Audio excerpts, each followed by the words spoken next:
বাংলাদেশকে আমরা একটি উন্নত বাংলাদেশ গঠন করতে চাই। শহীদ জিয়ার যেটা স্বপ্ন, খালেদা জিয়া যে স্বপ্ন নিয়ে লড়াই করেছে, তারেক রহমান এমন বাংলাদেশ গঠনের জন্য প্রবাস থেকে প্রতি মুহূর্তে জনগণকে অনুপ্রাণিত করছে। গত লড়াইয়ে ফ্যাসিবাদের বিরুদ্ধে ৯৭ জন শ্রমিক নেতার আত্মহুতি, ইতিমধ্যে ৭০ জনের তালিকা করে আমরা সরকারের বিভিন্ন পর্যায়ে তুলে ধরেছি।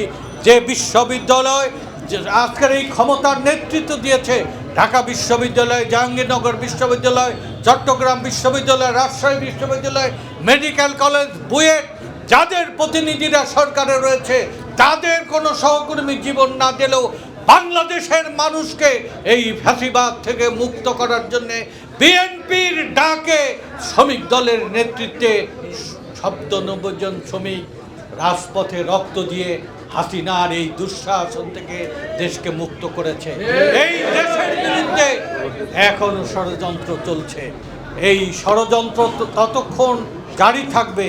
এই জাতীয়তাবাদী রাজনীতি এবং শ্রমিক আন্দোলনের মাধ্যমে বাংলাদেশ থেকে সকল ষড়যন্ত্র চিহ্ন মুছে দিয়ে একটা সকল মানুষের মুখে হাসি ফোটানোর যে লড়াই শহীদ জিয়া দেখতেন, খালেদা জিয়া যেটা দেখতেন, খালেদা জিয়া যেটা চায়, তারেক রহমানও চায় বাংলাদেশকে একটা উন্নত বাংলাদেশ, আধুনিক বাংলাদেশ গঠন করা। বিএনপিকে দুর্বল করার চক্রান্ত তারাই করে যারা বাংলাদেশের মানুষকে শোষণ, নিপীড়ন, জুলুম আর অত্যাচার করে নিজেদের সুবিধা আদায় করতে চায়। করবে ভাগ্যহত সকল মানুষকে আমরা ঐক্যবদ্ধ করে দেশ বিরোধী, বিএনপি বিরোধী, জাতি বিরোধী সকল ষড়যন্ত্রকে মোকাবেলা করে বাংলাদেশে গণতন্ত্র ফেরত আনা, বাংলাদেশের মুখে হাসি ফোটানো, সকল অবিচার, অনাচার, শোষণার, বঞ্চনার অবসান ঘটিয়ে উন্নত বাংলাদেশ গঠনের জন্য আমাদের লড়াই অব্যাহত থাকবে। শহীদ জিয়ার দল, খালেদা জিয়ার দল, তারেক রহমানের দলকে আমরা এ কারণেই বিশ্বাস করি, এই দলই স্বাধীনতা, সার্বভৌমত্বকে সুরক্ষিত রাখবে, সকল ধরনের বঞ্চনার বিরুদ্ধে সকল মানুষের মুক্তির একটা আস্থা এবং প্রতীকে পরিণত হয়েছে। শ্রমিক দল আরও বহুদূর লড়াই করবে যতক্ষণ পর্যন্ত যে সকল শোষিত মানুষের, শ্রমিকের ঘরে শান্তি এবং হাসি না ফুটবে। আমাদের লড়াইয়ের সহযাত্রী আমাদের বিএনপিকে আমরা এই মুহূর্তে যে ষড়যন্ত্র বিএনপির বিরুদ্ধে হবে আমরা নির্দ্বিধায় ঘোষণা করি এটা দেশের বিরুদ্ধে ষড়যন্ত্রের অংশ। বিএনপির পিছনে ৭,৩৫,০০,০০০ ভাগ্যহত দরিদ্র মানুষের আওয়াজ উঠবে, যে আওয়াজে সকল ষড়যন্ত্র বানচাল হয়ে যাবে।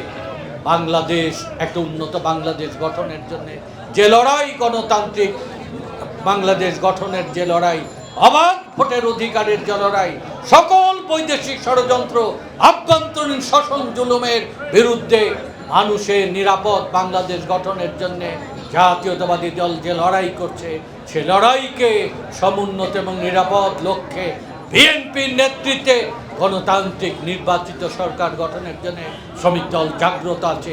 এ লড়াইয়ে শ্রমিক শ্রেণী এবং বিএনপি বিজয়ী হবে। আমি আজকের এই শ্রমিক শ্রেণীর এই যে সভা, শহীদ জিয়াকে আমরা স্মরণ করি, বেগম খালেদা জিয়ার আমরা রোগ মুক্তি কামনা করি, তারেক রহমানের নেতৃত্বের প্রতি আমরা আনুগত্য প্রকাশ করি। মরহুম আরাফাত রহমান কোকো, শহীদ জিয়া, খালেদা জিয়ার সন্তান, তার আমরা দীর্ঘায়, তার আমরা আশু, তার আমরা পরকালে আমরা তার জন্য ভেষ নসিব করুক। আমরা নজরুল ইসলাম খানের সহধর্মিণীর কান্তা ভাবি আমাদের শ্রমিক আন্দোলনে অনুপ্রেরণা দিয়েছে, তাকে আমরা সুস্থতা কামনা করি। রিজভী ভাই আমাদের প্রতিটি আন্দোলনে অনুপ্রেরণা দেয়, সহযোগিতা দেয়, তারও সহধর্মিণীর সুস্থ কামনা করি।